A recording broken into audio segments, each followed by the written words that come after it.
જય દ્વારકાધીશ. માંગો 20 ને આપે 30. મારા જય દ્વારકાધીશ. વંદે માતરમ. ભારત માતા કી જય. આઈ હોપ આ બધા મજામાં હશો. હું પણ મજામાં. આજે તારીખ છે 7 સપ્ટેમ્બર 2024 અને સવારના 10 વાગ્યા. આપણે નવો બ્લોગ ચાલુ કરીએ. આપ સર્વનું આરકે બુધેલ બ્લોગ વતી યુટ્યુબ ફેમિલીમાં સ્વાગત છે. તો સૌથી પહેલાં લઈ લઈએ આજનો સુવિચાર. જીવનમાં બધું જ આપણું ધાર્યું થાય એવી ખોટી જીદ ન રાખવી. ઘણું બધું એવું પણ થાય જે આપણને પસંદ ન હોય પણ આપણા ભાગ્યમાં લખ્યું હોય. સરસ મજાનો સુવિચાર છે. જીવનમાં ખોટી બધું ધારી અને એ ધારેલું ન થાય તો ખોટું મગજમાં ટેન્શન રહે. એ કરતાં ઘણું બધું ભગવાન ઉપર છોડી દેવાથી ફાયદો થાય છે. મસ્ત મજાનું ગાર્ડન થઈ ગયું.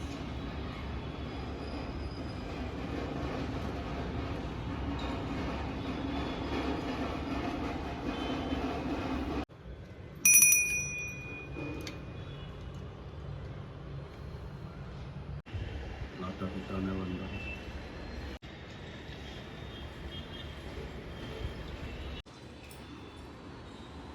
જય દ્વારકાધીશ. જો આપણે હવે રોજ ગણપતિ બાપાના સવારમાં દર્શન કરશું. સરસ મજાનું ડેકોરેશન કર્યું યુવાનોએ.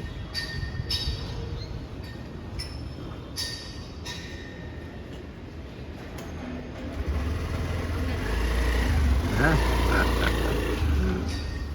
જો મસ્ત મજા આવી ને કાલના વિડીયોમાં. હા, આરકે બુધેલ વ્લોગ. બરાબર. દહીં ખાવું તો જોઈ તાર ફ્રોક તો દેખાડ્યું. આમ હરકી ઊભી થઈ જાય તો ફ્રોક દેખાડતો ઊભી થઈ. અરે વાહ, ન્યો લીધું હે પીવું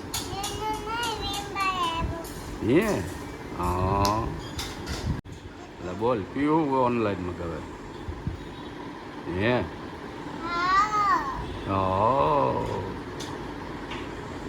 જુઓ, આજે છે ગણેશ ચોથ. આપણે ગણપતિજીનું સ્થાપન સોસાયટીમાં કરી વળ્યું અને ગણપતિ દાદાના આજે ગણેશ ચોથના આપણે ઘરે બનાવીશ લાડવા. ગણપતિ બાપાના લાડવા. જો અહીંયા સૂર્ય સળવાઈ ગયું, ગોળ ગરમ થાય છે.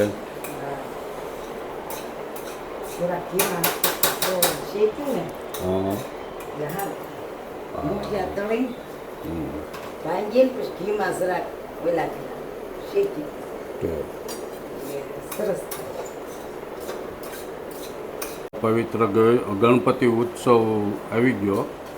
આજે ભાદરવા સુદ ચોથ એટલે બધે જગ્યાએ ગણપતિ ઉત્સવ મનાવાશે. આપણે સુરતમાં 80,000 ગણપતિ દાદાની મૂર્તિનું સ્થાપન થયું છે. 80,000. એટલું બધું આ ગણપતિ ઉત્સવનું મહત્ત્વ.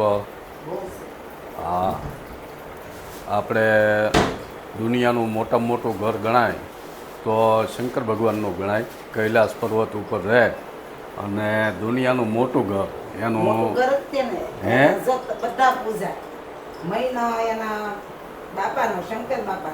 મહિનો દિવસ ભોળાનાથનો. બીજા એક કે દેવનો આખો મહિનો ન આવે. 10 દિવસ ગણપતિ દાદાના, 9 દિવસ પાર્વતી. 9 દિવસ પાર્વતીજીના એટલે નવરાત્રિ અને 10 દિવસ ગણપતિ દાદાના એટલે આખા પરિવારને એટલું બધું મહત્ત્વ. એટલે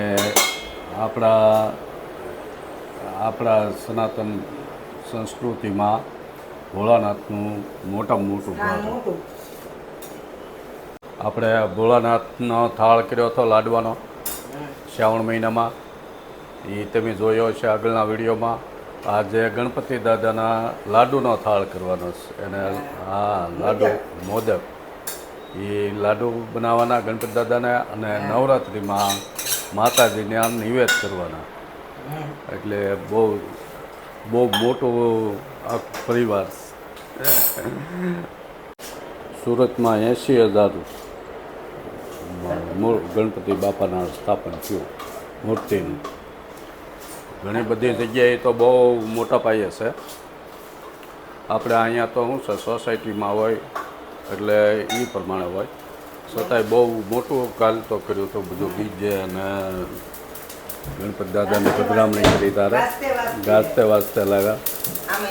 હા, અને જે સુરતમાં મોટા મોટા પંડાળોમાં ગણપતિ દાદાનું સ્થાપન કરે છે એ તો બહુ ભવ્ય હોય છે.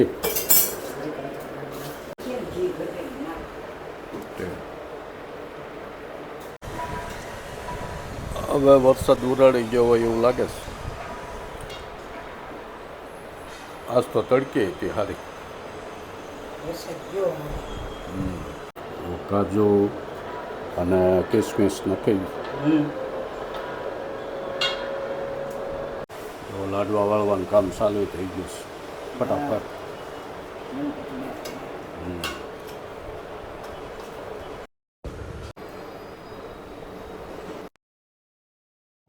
આ એક લાડવા વાળવાની ટેકનિક આવે. હા, સુરમાના લાડવાની.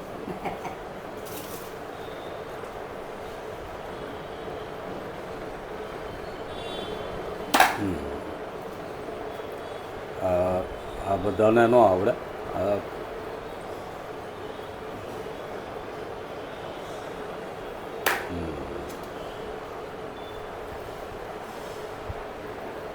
નવ લાડવા બનાવ્યા છે.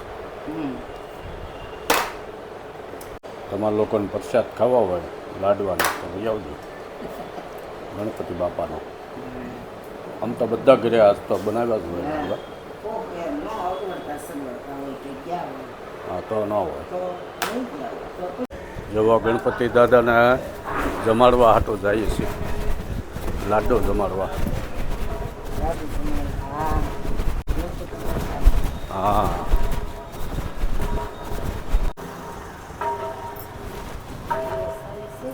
હા, અખંડ દિવસ ચાલુ થયો. ઓમ જ્ઞેશ્વરાય વરદાય સકલાય જગત પિતાય નાગા નાના સ્તુતિ ભૂષિતાય વક્રતુંડો મહાકાય નમો નમામિ.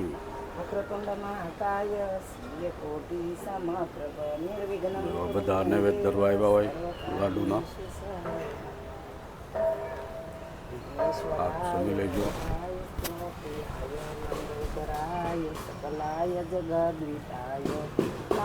જો ગણપતિ બાપાને જમાડે ને ભાઈ આવ્યા ઘરે, અને હવે આપણે જમી લેવાનું.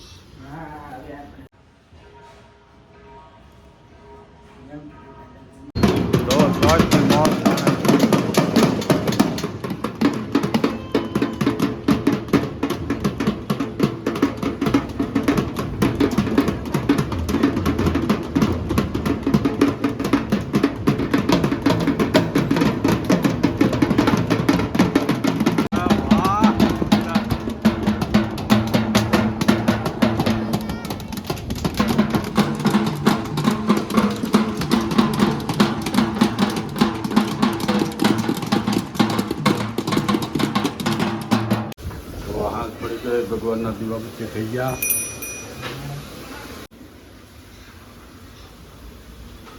નીચે ગણપતિ દાદાની આરતી થઈ ગઈ.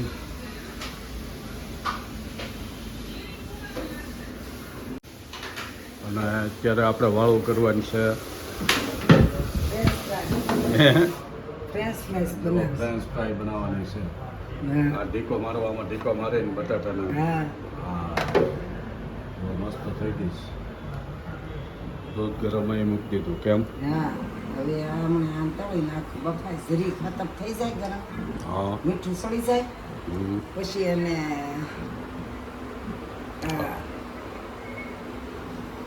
મકાઈનો લોટ સોપડો. મકાઈનો લોટ સોપડીને ઘડીક બહારવા દેવાય. આ બાજ તો બહુ મોંઘી આપો. હા, આ તો બહુ મોંઘી આપણે લાવી. હા, ભજીયા વાળા ન્યાન. હા, હોટલોમાં. પીઝા નહીં, સબ્જી વાળા. હા, એ ઓલા બર્ગરમાં આપે. હા, બર્ગરમાં. ઘરે 2 બટાટાના ઢીકા મારી દીધા ઓલામાં. 3 કિરા. 3 કિરા. પીઝું નાખ્યું. હા, ઘરે બને સસ્તી પણ ધમાલ વધારે.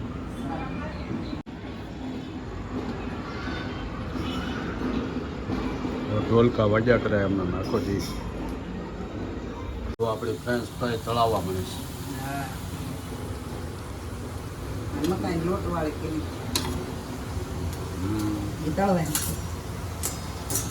મકાઈના લોટમાં એમને રગદોળી પછી ઘડીક સૂકવી દેવાની કેમ બહારની કરવાની પંખા. ઘડીક 15-20 મિનિટ બહાર નીકળવાની. હા પણ બની જાય કરે કરે. હા જો આપણે ફ્રેન્ચ ફ્રાય તૈયાર થઈ ગઈ. એની હારી પેરી પેરી મસાલો હોય, સોસ હોય અને મસ્ત આમાં મજા આવે. હારી બની. હા બાર ટીમ લાવો ખાવ એવી. હા મસ્ત થાય. યા ડોડાનો લોટ આવે એટલે હારી. અડબ મસ્ત ઘટા નહીં જોયું. યા પેરી પેરી મસાલો અને આવ્યા સોસ મકાઈનો લોટ એટલે હારી. એટલે મજા આવે. હા જોવો અમે હાલી લીધું. હા મસ્ત હવે મજા આવી. છેલ્લો અને આટો હા અને અમારી સોસાયટીમાં સત્યનારાયણ ભગવાનની કથા કથા છે આ. 3 રાઉન્ડ મારી દીધા. હા હવે આપણે વ્લોગ પૂરો કરીએ. વ્લોગ ગમે તો લાઈક કરો, શેર શેર કરો. કરો અને સબસ્ક્રાઇબ જરૂર કરો. મળીએ નવા વ્લોગમાં. ત્યાં સુધી બધાને જય દ્વારકાધીશ. રાધે રાધે.